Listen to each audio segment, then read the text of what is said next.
कहते हैं कि तीर्थों का सेवन करने से जो किसी काल में कल्याण होगा, पर आप जैसे साधुओं के तो दर्शन मात्र से जीव का कल्याण हो जाता है। आप संत ही तो तीर्थ में तीर्थत्व प्रदान करते हैं। संत ना हो तो वह तीर्थ नाम मात्र का होता है। तीर्थ का तीर्थत्व संत के भजन करने से ही जागृत होता है, नहीं तो नाम मात्र का ही रह जाता है। एक बार भगवान भोलेनाथ भवानी के साथ नंदीश्वर पर बैठे जा रहे थे। चलते चलते जंगल में एकदम उजड़ा हुआ स्थान मिला, तो भगवान भोलेनाथ तुरंत वहां नंदीश्वर से उतरे और उतर करके उस भूमि को साष्टांग प्रणाम किए, दंडवत किए और पुनः नंदीश्वर पर बैठ करके आगे चल पड़े। अब पार्वती जी चारों तरफ देखी, यहाँ तो कोई मंदिर नहीं दिख रहा, यहाँ कोई समाधि नहीं दिख रही, घनघोर जंगल है, बीहड़ है। भगवान भोलेनाथ ने प्रणाम किसे किया? चलो होगा कोई देवी देवता, तो चल दी। अब ऐसा ही आगे चल करके फिर एक स्थान मिला, वहां भी बिल्कुल मैदान था, वहां भी कुछ नहीं था। पहले स्थान तो कम से कम उजड़ा हुआ दिख रहा था कि पहले कुछ रहा होगा, यहाँ पर तो कुछ भी कैसा भी स्थान नहीं था। भोले बाबा ने नंदी रोका और फिर उतर कर साष्टांग प्रणाम किया, फिर उठ करके फिर बैठ गए, चल दिए। पार्वती जी से रहा नहीं गया तो भगवान भोलेनाथ से बोले कि बाबा क्षमा करना, मैं पूछना चाहती हूँ कि यहाँ कौन से देवी देवता बैठे थे जो आप उन्हें प्रणाम कर रहे थे? पहले भी आपने उतर करके प्रणाम किया, वहां भी कुछ दिखा नहीं, यहां भी कुछ नहीं दिख रहा, तो आप प्रणाम किसे कर रहे थे? ये मेरी समझ में नहीं आया।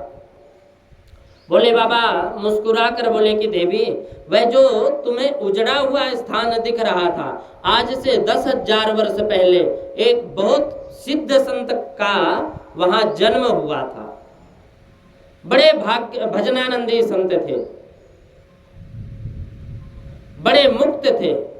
उस वैष्णव संत की वह जन्म भूमि थी, इसलिए मैंने उस भूमि को प्रणाम किया। और जिसने इतनी तपस्वी संत को जन्म दिया, बोले अच्छा महाराज, तो यहां क्या था? यहां तो कुछ भी नहीं था। भगवान भोलेनाथ ने कहा कि अभी तो नहीं है, पर आज से 10,000 वर्ष बाद यहां एक भक्त जन्म होने वाला है, जन्म लेने वाला है। अभी तो इस भूमि में वह बात नहीं है, परंतु 10,000 वर्ष के बाद वह इस भूमि में उस भक्त का जन्म होगा जो सारे देवी देवता प्रकट होकर नाचेंगे। ऐसा वह तपस्वी भक्त होगा। इसलिए मैं सबसे पहले ही इस भूमि को प्रणाम कर रहा हूं, जो एक भक्त की जननी बनने जा रही है।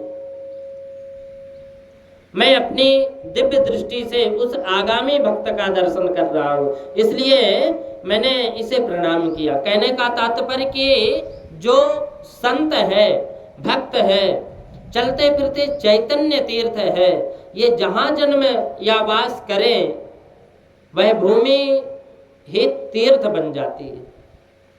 और यहाँ भगवान ने संतों की बड़ी महिमा गाई। वसुदेव जी का यज्ञोत्सव हुआ। श्री भगवान द्वारा देवकी जी के 6 पुत्रों को लौटाना, सुभद्रा हरण भगवान द्वारा मिथिलेश जनक और श्रुतदेव ब्राह्मण के घर एक साथ जाना, वेद स्तुति, शिव जी का संकट मोचन, भृगु जी द्वारा त्रिदेवों की परीक्षा, भगवान द्वारा मारे हुए ब्राह्मण और बालकों को वापस लाना। तभी सुखदेव जी ने सभी संतों को दंडवत प्रणाम किया और नारद जी से बोले कि महाराज आप, एक मेरी जिज्ञासा है, कह दो। नारद जी बोले हाँ कहो। तो वसुदेव जी बोले कि ये बताओ कि जीव को ऐसा कौन सा कर्म करना चाहिए ताकि वह कर्म बंधनों से मुक्त हो सके। क्योंकि कर्म करोगे तो कर्म का फल भोगने के लिए फिर जन्म लेना पड़ेगा, चाहे वह अच्छा हो या चाहे बुरा हो, पर भोगने के लिए तो आना ही पड़ेगा। और जब आओगे तो फिर कोई ना कोई कर्म करोगे, बिना कर्म किए तो कोई रहने वाला नहीं है।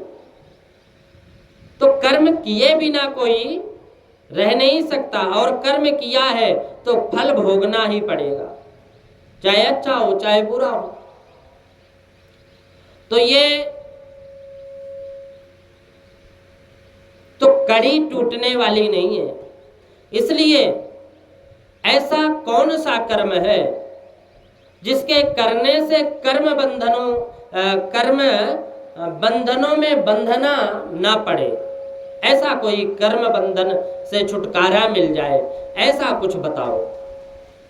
कर्मणा कर्म निर्हारो यथा स्यान्दच्युतताम।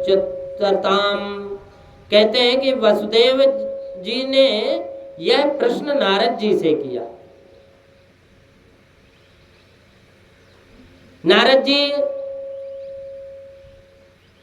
पहले तो खूब हंसे और वसुदेव जी के पूछने पर नारद जी बोले कि तुम्हारा प्रश्न तो उचित है, पर तुम्हें मुझे हंसी इसलिए आ रही है क्योंकि गंगा तट पर रहने वाले गंगा जी की महिमा नहीं जानते।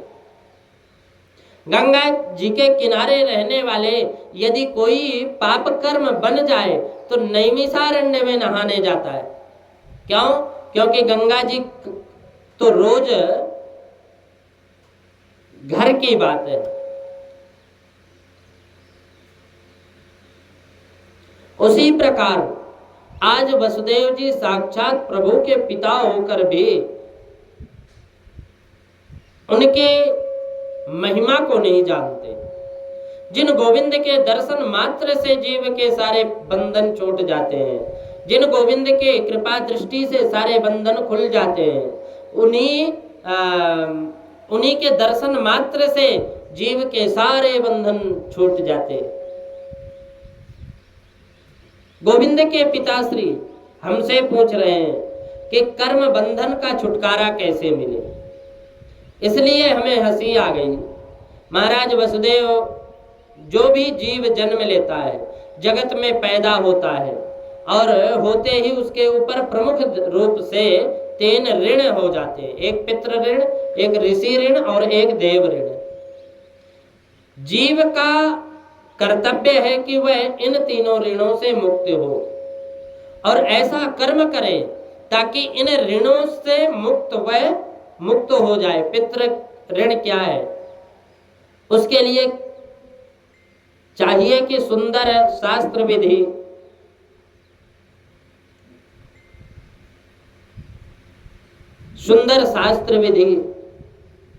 से विवाह करो, संतति को जन्म दो, तब तुम जब माता पिता बनोगे तो अपने माता पिता से पितृ ऋण से उऋण होंगे।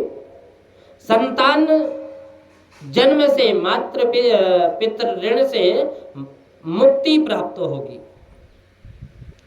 महात्माओं ने जंगल में रहकर घास पत्ते चबाकर तपस्या करके अपने अनुसंधान पूर्वक अध्यात्म की खोज की है। वह परम तत्व का अनुसंधान करके बड़े बड़े बृहद ग्रंथों में, बड़े बड़े ग्रंथों का अध्ययन किया, ऋषियों के द्वारा लिखी गई है, रहस्य लिख दिए उसमें ऋषियों ने। तो वेदों में, पुराणों में, शास्त्रों में जो आध्यात्म के रहस्य लिखे हैं उनके हम लोग ऋणी हैं। तो हमारा कर्तव्य है कि हम उस रहस्यों को समझें, जानें और ऋषियों द्वारा लिखे गए उन ग्रंथों का हम अध्ययन करें, श्रवण करें। तो शास्त्रों के अध्ययन और श्रवण करने से ऋषि ऋण से मुक्ति मिल जाती है।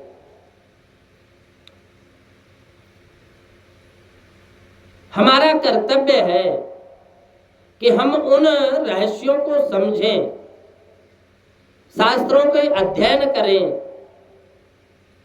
देवताओं का भी हमारे ऊपर ऋण है। कैसे? जैसे सूर्य प्रकाश दे रहे हैं, वायु अपनी शीतल मंद सुगंध से हमारे वातावरण को सुवासित कर रही है। ये तो सारे देवता यदि एक भी नाराज हो जाए तो जीवन बहुत दुखित हो जाए, दूभर हो जाए। जब ये सारे देवता ये हमारा ध्यान रखते हैं तो हम भी इनके ऋणी हैं, जिससे मुक्त होने के लिए हमें यज्ञ करना चाहिए। यज्ञ के माध्यम से सब देवताओं को भोजन दिया जाता है, तब हम देव ऋण से मुक्त हो जाते हैं। वसुदेव जी, आपने कृष्ण जैसे पुत्र को जन्म दिया, तुम पितृ ऋण से मुक्त हो गए। शास्त्रों का भी तुम खूब स्वाध्याय करते हो, श्रवण करते हो, इसलिए ऋषि ऋण से भी मुक्त हो। पर आज तक तुमने कोई यज्ञ नहीं किया, इसलिए देव ऋण तुम्हारा बाकी है। इसके लिए भी प्रयास करो। वसुदेव जी भगवान की ओर देखने लगे। भगवान बोले, पिताश्री आप तो आज्ञा करो, सारी व्यवस्था हो जाएगी। वसुदेव जी बोले, अब तो मेरी इच्छा है, इतने बड़े बड़े संत महात्मा उपस्थित हैं और इतनी पवित्र कुरुक्षेत्र जैसी भूमि, तुम चाहो तो यहाँ यज्ञ कर लिया, तुम चाहो तो यहीं पर यज्ञ कर लिया जाए। भगवान बोले, जो आज्ञा। तुरंत यज्ञ की तैयारियां होने लगी। अब जितने संत आए थे उन्हें सबको होता ऋषित्व आदि यज्ञ के सदस्य नियुक्त कर दिए और संतों के पावन सान्निध्य में विराट यज्ञ प्रारंभ हो गया। उस यज्ञ के माध्यम से बहुत समय बीत गया।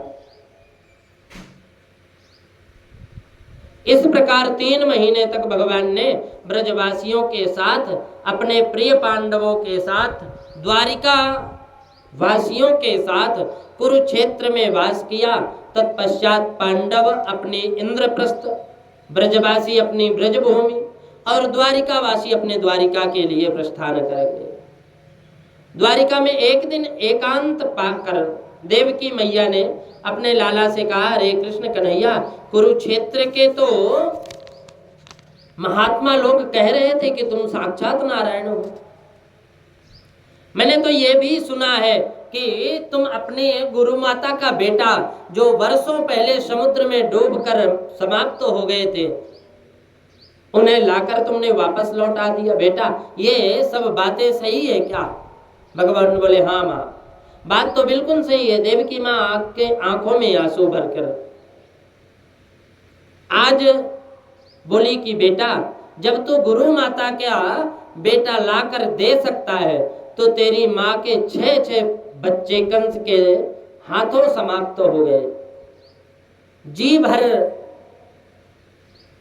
अपने बच्चों का मुंह तक नहीं देख पाई। क्या मेरे बच्चों का एक बार मुझे मुंह नहीं दिखाएगा? एक बार जब से ये घटना सुनी है, तब से मेरे मन में बार बार यही बात आ रही है कि जब मेरा लाला इतना महान है तो क्या मेरा मनोरथ पूर्ण नहीं करेगा? भगवान बोले कि मैया, माँ, जैसी आपकी आज्ञा। और तुरंत प्रभु दाऊ भैया के साथ सीधे सुतलोक चले गए। महाराज बलि ने बड़ा दिव्य स्वागत किया, भगवान का परिचय, भगवान का दिव्य स्वागत किया। अब भगवान बोले कि हम अपने अग्रजों को माँ से मिलाने के लिए लेने आए। बलि ने तुरंत कंस के हाथों मरे हुए उन 6 बालकों का ज्यों का त्यों भगवान को सौंप दिया।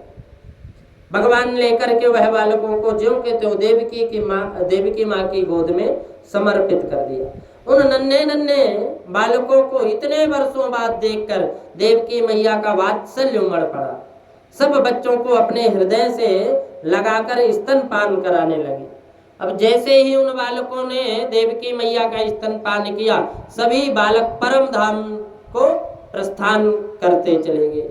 पीत्वामृतं पयस्तस्या पीत से समगदाभृता। अरे गोविंद का वह उच्छिष्ट दुग्ध उन बालकों ने पिया, इसलिए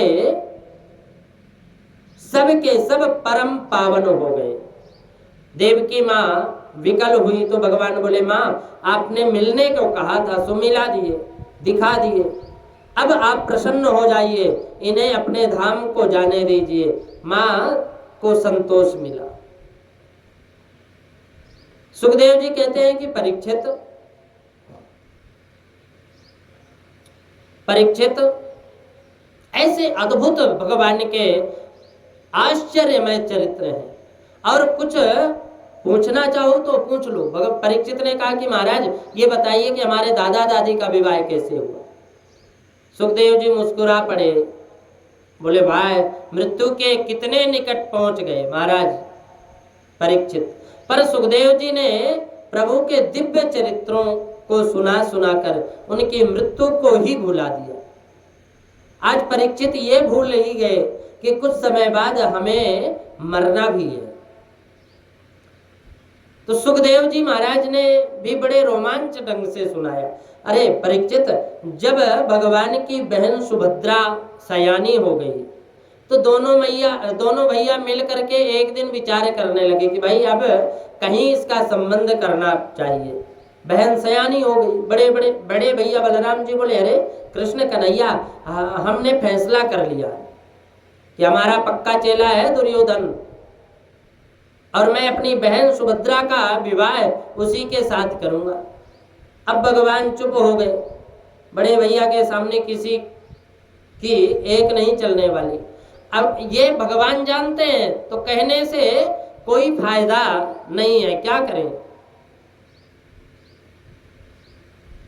भगवान को यह संबंध पसंद नहीं है, और दाऊद जी ने पक्का निर्णय ले लिया। तो भगवान ने सुभद्रा जी के पास बैठ करके अर्जुन के इतने गीत गाए, जब देखो तब इतनी महिमा अर्जुन की सुनाई कि सुभद्रा जी के हृदय पटल पर अर्जुन का एक स्थान बन गया। उधर पांडवों का वनगमन चल रहा था, सो अर्जुन के जाकर कान में मंत्र फूंकाए, अर्जुन तो तुम्हारे प्रभु के पक्के चेला है, अर्जुन तो भगवान के पक्के चेला। सो अर्जुन त्रिदंडी द्वारिका मगात, त्रिदंडी स्वामी बन करके अर्जुन द्वारिका में आ गए। अद्भुत वेश बनाए, और वहां बना करके द्वारिका वासी अर्जुन को पहचान नहीं पाए। अर्जुन तो तभी अर्जुन को सभी को पहचानते, अर्जुन सबको पहचानते, लेकिन अर्जुन को कोई नहीं पहचाना। सो अर्जुन, जब अर्जुन के पास कोई आए तो स्वामी जी प्रणाम। अब जो प्रणाम करे उसकी पूरी जन्म पत्री बता दे, तेरा ये नाम है, तेरे ये धाम है, तुम इतने भाई हो, इतने बहन हो, तेरे पिता का ये नाम है, तेरा मकान फला जगह पर है, फला मोहल्ले में। सुनने वाले अवाक रह जाते हैं। महाराज जी बड़े गजब के हैं, एक एक बात महाराज जी अक्षर सह सत्य निकलती। अब क्या था, दुनिया पड़ गई पीछे, तो अर्जुन के यहाँ जब देखो तब भीड़ लगी रहती, महाराज जरा मेरा हाथ देखो, मेरे बारे में कुछ बताओ। अब अर्जुन द्वारिका में प्रायः सबको जानते थे, इसलिए सबके बारे में जो जानते थे वह बता देते थे। अर्जुन को तो कोई पहचान नहीं पा रहा था, ये कौन है। महाराज जी की बात जब चारों तरफ फैल गई तो दाऊ जी के मन में विचार आया कि वह भी मिलने पहुंच गए। महाराज जी प्रणाम। अर्जुन जी थोड़ा सक पका गए, और बड़े भैया है ना, परंतु अब महाराज जी बने हैं, पक्के ही बने हैं, सो दे दिया आशीर्वाद, प्रसन्न रहो। अरे महाराज, आपकी महिमा सुनकर अपने आप को रोक नहीं पाया। अतः दर्शन करने आ गया। अब अर्जुन बोले हम जानते हैं आप क्यों आए, हो ना हो आप अपनी बहन के विवाह में आजकल सोचते बहुत रहते हो। हम जानते हैं तुम्हारी बहन का नाम सुभद्रा है और आप महाराज आप उसका विवाह गांडीवधारी अर्जुन के साथ होना चाहिए। दाऊजी वाले वाह, ये तो हमने सोचा भी नहीं। अब महाराज जी कह रहे हो तो भैया ये तो भविष्य के गर्त में है, ना जाने किसका संबंध कहाँ बैठ जाए, पर महाराज आपके दर्शन से हम निहाल हो गए। अब आपका आशीर्वाद मिलेगा तो बहन का विवाह भी जल्दी हो जाएगा। आप चलकर हमारे घर को भी पवित्र कर दीजिए। अब वहां अर्जुन बोले वैसे हम घर गृहस्थी वालों के यहाँ नहीं जाते, पर आपका प्रेम और श्रद्धा देखकर मना करने वाले नहीं है। चलो चलते हैं, चले चलते हैं। हाथ पकड़कर घर ले आए। भगवान को सब मालूम है, इनकी तो मिली भगत है चल रही थी। भगवान भी आ गए। अब महाराज जी प्रणाम, प्रसन्न रहो बच्चा। भगवान बोले दाऊ भैया हमारे अहो भाग्य है जो आप महाराज को घर ले आए, हमें भी दर्शन मिल गए। अब दाऊ जी आप सिद्ध बाबा हैं, आराम कीजिए, महाराज जी की सेवा का अवसर हमें भी तो दीजिए। हाँ हाँ जरूर, बड़े सिद्ध बाबा है, जल्दी से बढ़िया भोजन बनाओ। महाराज जी आज प्रसाद यहीं पावेंगे। ये प्रसन्न हो रहे हैं। अर्जुन को आवाज देकर प्रभु ने बैठाया, विराजिए महाराज। सुभद्रा ने थाली परोस दी। भगवान बोले बहन एक बहुत आवश्यक कार्य याद आ गया, मैं थोड़ी देर से आता हूं। जब तक तुम महाराज का ध्यान रखना, बढ़िया भोजन पकाना। और भगवान खिसक लिए, क्योंकि सारी योजना ही भगवान की थी। सुभद्रा जी जब एकांत में अवसर मिला तो टुकर टुकर कर अर्जुन को देखने लगी और सोचने लगी कि ये शक्ल कुछ जानी पहचानी सी मालूम हो रही। बहुत ध्यान से जब देखा तो बोलो ओहो, ये तो बिल्कुल अर्जुन जैसे लग रहे हैं। पर अर्जुन महात्मा बनकर क्यों आएंगे? अरे मेरे चित्त में आजकल उन्हीं का चिंतन चढ़ रहा है ना, इसलिए ऐसा भ्रम हो रहा है। पर कहीं कहीं नहीं, ये तो बिल्कुल ऐसा वैसे ही लग रहे हैं। एक बार पूछ लो। पूछना तो अच्छा नहीं लगता, लेकिन छुपकर आवाज लगाई, अरे अर्जुन। सोई अर्जुन ने चौंक कर देखा कि यहाँ मेरा नाम कौन ले रहा है, किसने बुलाया? हम तो महाराज जी बन करके बैठे हैं। सुभद्रा जी समझ गई, तब तो निश्चय ही अर्जुन ही हो, इसलिए अपना नाम सुनकर चौंके। सुभद्रा जी भोजन परोसने के लिए आई और मुस्कुरा कर बोली, महाराज काहे को बहुरूपिया बने बैठे हो, मैं पहचान गई आप कौन हो। अर्जुन हंस पड़े, देवी ये सब पापड़ तुम्हारे लिए ही बेल रहा हूं, तुम्हें पाने के लिए ही महात्मा बनकर आया हूं। सुभद्रा जी ने पूछा, अच्छा ये बात है तो ठीक है, कल मंदिर में दर्शन दीजिएगा, मैं भी वहां पहुंचूंगी। गुप्त मंत्रणा हो गई। उधर भगवान भी आ गए। बहन जी महाराज जी का भोजन ठीक चल रहा है? हाँ हाँ भैया। अब महाराज जी का तो प्रसाद पाकर चलते बने। दूसरे दिन बहन जी चल पड़ी। अब सखियों के समावृत जैसे ही मंदिर में पूजा करने पहुंची तो दो चार रक्षक दूत राजकुमारी की रक्षा में चले। तो सुभद्रा जी ने भगवती का पूजन मंदिर में किया और पूजन करके जो सुभद्रा जी बाहर निकले कि अर्जुन ने तुरंत हाथ पकड़ करके रथ में बैठा करके वो रथ को वायु वेग से दौड़ा दिया। जो ही अर्जुन ने साधु वेश में सुभद्रा जी का हरण किया तो जो सैनिक लोग सुरक्षा में आए थे सब चक्कर में पड़ गए। कुछ तो युद्ध करने लगे और कुछ दाऊ जी के पास दौड़ करके गए। दाऊ जी महाराज गजब हो गया, वह महाराज जी जो सुभद्रा जी का हरण करके ले गए जिन्हें कल आप भोजन पवाने के लिए लाए थे। अब तो दाऊ जी की आंखें लाल हो गई। अरे राम राम, वह ऐसा पाखंडी ढोंगी बाबा निकला, मैं उसे जिंदा नहीं छोड़ूंगा। हल मूसल संभाले और दाऊ जी ने, और जैसे ही युद्ध के लिए चल पड़े कि अचानक क्या देखा कि भगवान आराम से बैठे बैठे मुस्कुरा रहे हैं। दाऊ जी दौड़ कर आए, एक नहीं, तुमने कुछ सुना? भगवान ने बोले, हाँ दाऊ जी, सब सुन लिया। क्या सुन लिया? यही सुन लिया कि महाराज जी कल आए थे, वह बहन जी को लेकर के भाग गए। अरे राम राम, तुम ऐसे कह रहे हो जैसे कुछ हुआ ही नहीं। अरे इतनी बड़ी घटना हो गई और तुम बैठे बैठे हाथ पर हाथ धर रख करके बैठे हो, क्या सोच रहे हो?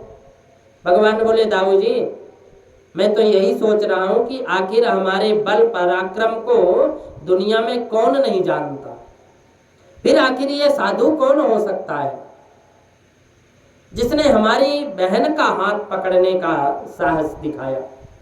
और कोई वीर बांकुरा ही होगा, ऐसा वैसा ये हिम्मत कर नहीं सकता। तो मैं सोच रहा हूं कि इतनी हिम्मत करने वाला कौन हो सकता है। दाऊ जी बोले, जब तक तू सोचेगा तब तक वह वहां कहां से कहां पहुंच जाएगा। तू बैठे बैठे सोच, मैं अभी उसे ठिकाने लगा करके आता हूँ। भगवान बोले, अच्छा भैया, अच्छा तो तुम लड़ने को फैसला ले कर ही लिया, तो मैं क्यों पीछे हटूं, मैं भी चलता हूं। मैं तो बस यही सोच रहा था कि यदि हिम्मत वाला कोई वीर हमें मिल ही रहा है तो हमें अपनी बहन का विवाह कहीं ना कहीं तो करना ही है, उसी के साथ कर दूंगा, क्या बुराई। आजकल ऐसे साहसी वीर कहाँ मिलते हैं। दाऊ बोले, अरे मैं तो ऐसा भी नहीं सोच सकता, ऐसा भी नहीं सोच सकता, यदि ऐसा हुआ तो मेरी नाक कट जाएगी। भगवान बोले, दाऊ जी, यदि वह हमें पराजित करके सुभद्रा को लेकर के गया तो हमारी थोड़ी बहुत बची नाक वो भी कट जाएगी। आखिर उसने जो कदम उठाया है, कुछ ना कुछ तो सोच कर ही उठाया होगा, सोच कर ही उठाया होगा। फिर भी यदि आपने युद्ध का निर्णय यदि ले लिया तो मैं भी आपके साथ चलता हूं। अब समय नहीं है, तुम्हें चलना हो तो चलो। बोले, हाँ भैया, मैं आपके साथ चलूंगा। दोनों भैया चल पड़े। तो अर्जुन का एक नाम है सब्यसाची, एक हाथ से घोड़े दौड़ा रहे हैं और एक हाथ से ही धनुष पर बाण चला रहे हैं। ये कौशल अर्जुन के अंदर है। सुभद्रा जी इस दिव्य कौशल देखकर गदगद हो गई, हाथ जोड़कर बोले, स्वामी आज्ञा मिले तो घोड़े को संभालती रहूं। मेरे भैया मुझे रथ चलाना सिखाया है, मुझे घोड़ों को चलाना अच्छी तरह आता है, आप प्रेम से युद्ध करो, मैं घोड़े संभालती हूँ। सुभद्रा जी ने घोड़ों को लगाम अपने हाथ में ले लिए और दौड़ाना प्रारंभ कर दिया। तो अर्जुन तब तक के बाण मारने लगे और उधर दोनों भैया आ गए, हल मूसल ताने। तो जो दाऊ भैया को देखा कि अर्जुन के पसीना छूट गए, अब इनके हल से बचने वाले नहीं। अर्जुन ने घबरा कर देखा, भगवान दाऊ जी के पीछे खड़े होकर इशारे में बोल रहे, घबराना मत, मैं खड़ा हूं, नाटक बिल्कुल ठीक चल रहा है। परंतु जैसे ही दाऊ जी प्रहार करने को तत्पर हुए कि भगवान हाथ पकड़कर बोले, दाऊ जी रुको रुको, अरे आप तो कह रहे थे कि वह बाबा जी बहन का हरण करके हाँक रहा है, ले गए, पर मैं देख रहा हूं कि बहन जी बाबा जी का हरण करके ले जा रही है। वह देखो घोड़े कौन चला रहा है, कौन हाँक रहा है।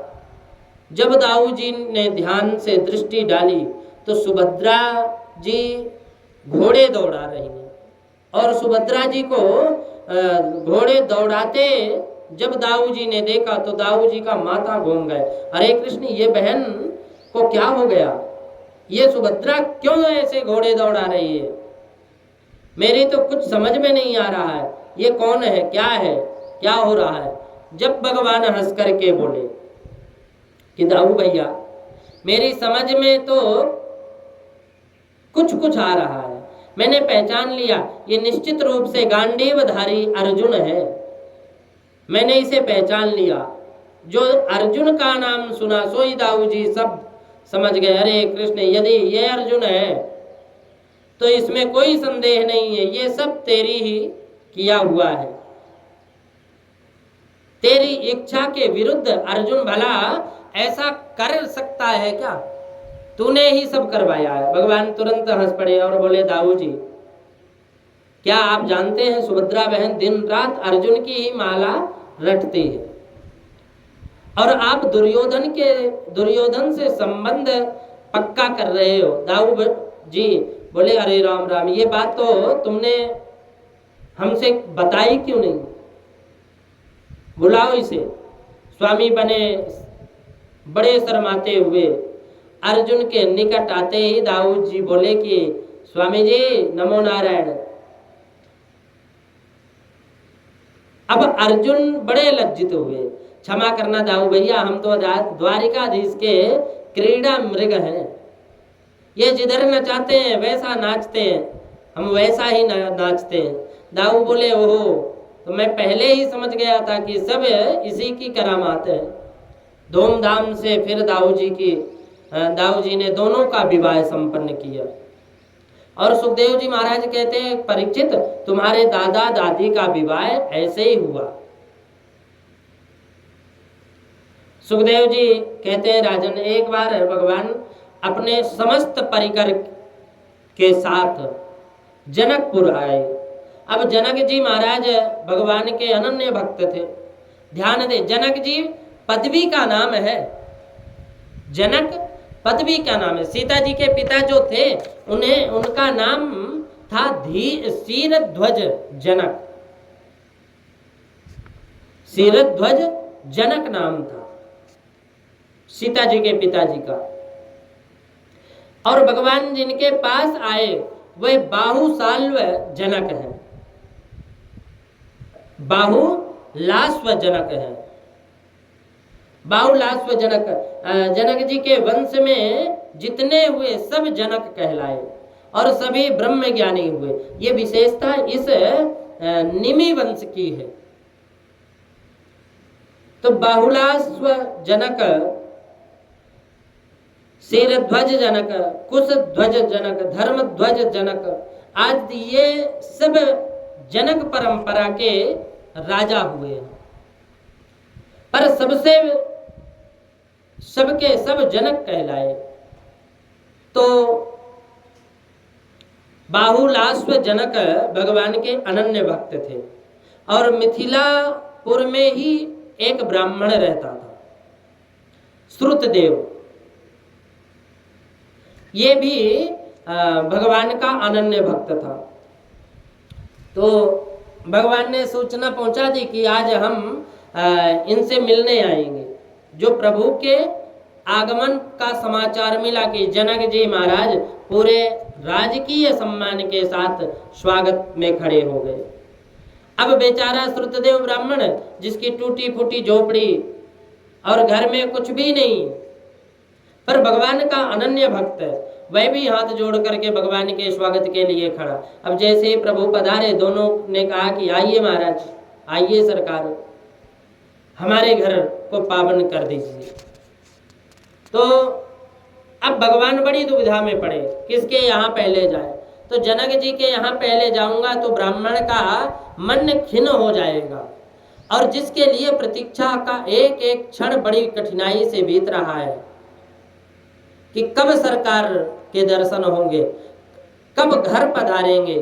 और इतना उतावला ब्राह्मण यदि अपनी आंखों के सामने मुझे जनक के घर जाते देखेगा तो इसके मन में क्षोभ हो जाएगा, दुख होगा, कष्ट होगा, ये दुखित हो जाएगा। और ब्राह्मण के घर पहले जाऊंगा तो जनक जी महाराज सोचेंगे कि ब्राह्मण को ही महत्व देते हैं। मैं क्षत्रिय था इसलिए मेरी भावना का आदर नहीं किया, तो मुझे दूसरे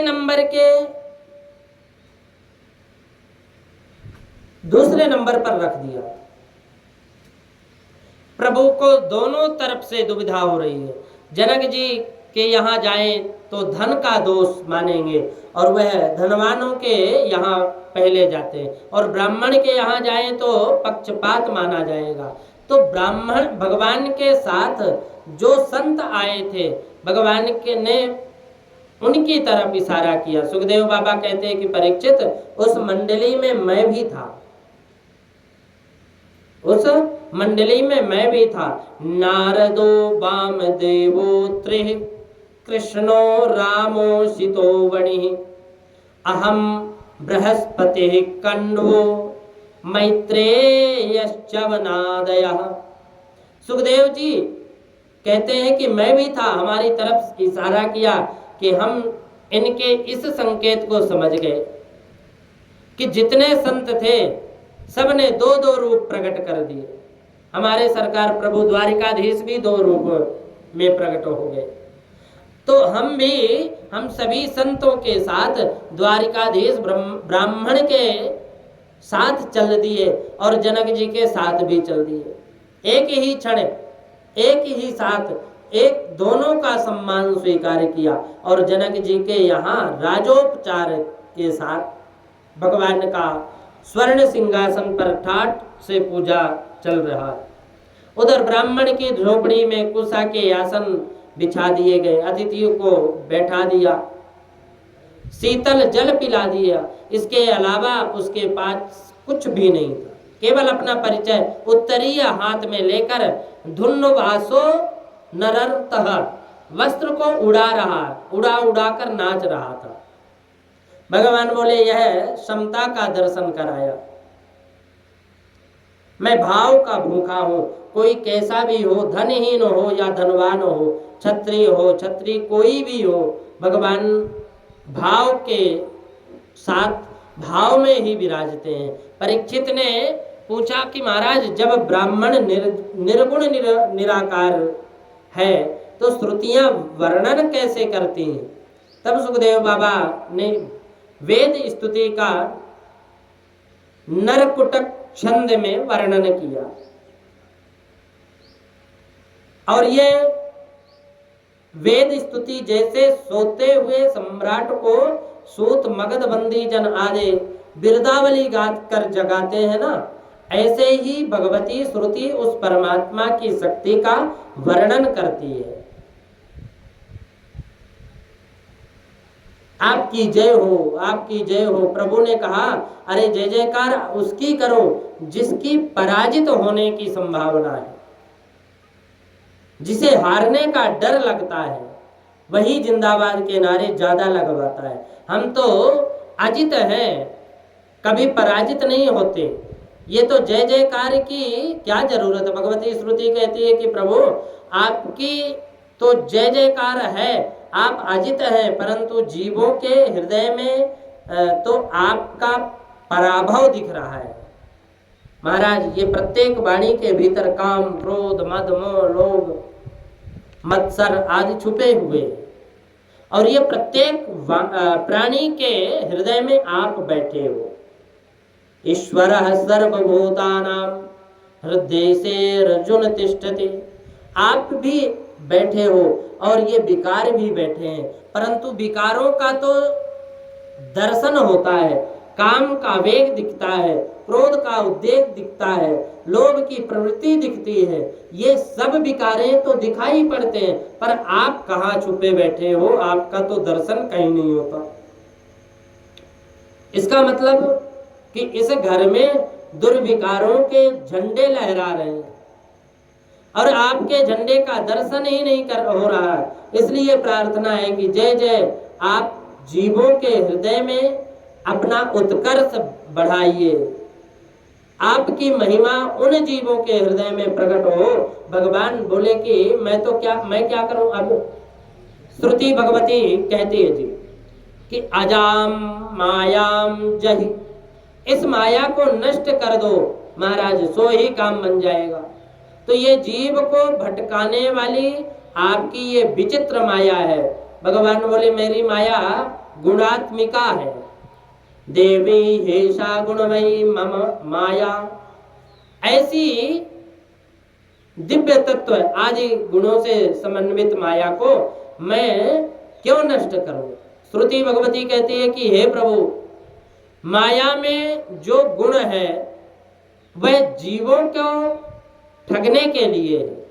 जैसे एक गणिका वैश्या परम गुणों से संपन्न होती है, अद्भुत श्रृंगार करती है, उसमें नाचने की अद्भुत कला होती है, कंठ अवरुद्ध बड़ा मधुर होता है, उसका कंठ बड़ा मधुर होता है, बहुत अच्छा गाती है, पर गाना बजाना नाचना जो भी कुछ उसे आता है वह केवल दूसरों को लूटने के लिए है।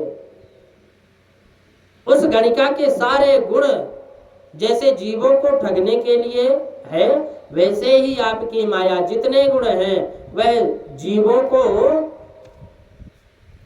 ठगने के लिए, धोखा देने के लिए है। दोष गृहीत गुणाम, इसलिए आप इस माया को नष्ट कर दें और जीव के हृदय में अपना उत्कर्ष बढ़ावें, क्योंकि ये जीव तो आपका ही बच्चा है, आपका ही अंश है। ईश्वर जीव अंश अविनाशी, चेतन अमल सहज सुख राशि। ये जीव आपका अंश है, प्रभु अंश आपका है। आपका पुत्र होकर भी माया के वशीभूत हो जाए और होकर ये नाच रहा है, इस माया जगत में भटक रहा है, इसमें क्या आपकी बदनामी नहीं है? जीव आपका पुत्र है और आपका पुत्र होकर के जीव काम क्रोध मोह आदि की दासता कर रहा है, उनकी जूठन खा रहा है, उनका दास बनना बैठा है, उनके पीछे पीछे दौड़ रहा है, तो ये आपकी बदनामी नहीं है? आपका नाम पतित पावन भक्त वत्सल दीन बंधु है, तो क्या आप इन नामों की बदनामी नहीं होती? आपके इन नामों की बदनामी नहीं होती? इसलिए प्रभु इस जीव का अनुग्रह करिए, बोले कि इस जीव का अनुग्रह करें, कृपा करके ये आपका ही है। भगवान कहते हैं तो मैंने इसे बुद्धि किस लिए दी? बुद्धि दी है, विवेक दिया है, उस बुद्धि और विवेक का परिचय दो और माया से बचो। श्रुति कहती कि महाराज अखिल सत्य बबोध के, अखिल सत्य बबोध के, अरे जब तक आपकी कृपा नहीं होगी तब तक शक्ति का बोध ही नहीं होगा। भक्ति तो शक्ति तो बहुत भरी पड़ी है, परंतु जब शक्ति का ज्ञान नहीं होगा तो सब बेकार है। जब कोई समर्थ सद्गुरु इसे अपना स्वरूप और शक्ति का पूर्ण ज्ञान करा दे, ऐसा ब्रह्म शक्ति का ज्ञान नहीं तो सब कुछ बेकार है। ऐसा जब ब्रह्म ज्ञानी संत सद्गुरु के रूप में प्राप्त होता है तो जीव को उसके स्वरूप का ज्ञान करा देता है कि तू तो परमात्मा का नित्य सखा है। सद्गुरु वह संबंध स्मरण करा दिलाकर ये गिड़गिड़ाना, ये दुख की राशि से हमेशा के लिए दूर कर देता है और हमें वह ब्रह्म स्वरूप स्मरण में आ जाता है। ब्रह्म वेद ब्रह्मैव भवति, ब्रह्म वेद ब्रह्मैव भवति। ये माया की प्रबलता ने हमारे स्वरूप को हमसे बिल्कुल भुला दिया है। सद्गुरु ही इस भूल को सुधारते हैं और स्वरूप का बोध कराते हैं। एक दिना वन में बस के, वन राज किनारी के नाहर जायो, काहू गड़रिया के संग लाग्यो ता, काहू गड़रिया के संग लाग्यो ताने, वाहे को भेड़न बीच छिपायो, और भूल गयो कुल धर्म सबई, जब बड़ो ही भयो तब खूब चरायो। ऐसे ही आत्म ज्ञान बिना नर भूल के ब्रह्म से जीव कहायो। हम थे तो ब्रह्म, पर जब स्वरूप का विस्मरण हो गया, हम तो थे ब्रह्म, पर जब स्वरूप का विस्मरण हो गया तो जीव बन गए। और इस प्रकार से वेद स्तुति का एक एक श्लोक बड़ा ही मार्मिक है। वेदों का ज्ञान इसमें भरा हुआ है। भगवती श्रुति परमात्मा की महिमा का इस प्रकार से निरंतर प्रतिपादन करती है। परीक्षित ने पूछा, गुरुदेव एक बात और बताओ। भगवान बोले बाबा महाफक्कड़ देवता है, पर उनके शिष्य भक्त जितने भी मिलेंगे सब धनवान मिलेंगे, करोड़पति मिलेंगे। लक्ष्मीपति नारायण के भक्त जितने मिलेंगे सब निर्धन मिलेंगे। ऐसा क्यों? ये उल्टा क्यों है? देवासुर मनुष्येषु ये भजन्त्य शिवम शिवम प्रायस्ते धनिनो भोजा न तो लक्ष्म्या पतिम हरिम। सुखदेव जी कहते हैं, राजन ये हमारे भोलेनाथ अवगढ़ दानी है, जिसने जो मांगा देकर पिंड छुड़ाया। पर भगवान नारायण ऐसा नहीं करते। भगवान निरीक्षण करते हैं, निरीक्षण करके परीक्षण करके करते हैं। जब उचित पात्र समझते हैं तब सब कुछ दे देते हैं। एक बार तो हमारे भोले बाबा से ब्रकासुर दैत्य ने वरदान मांगा,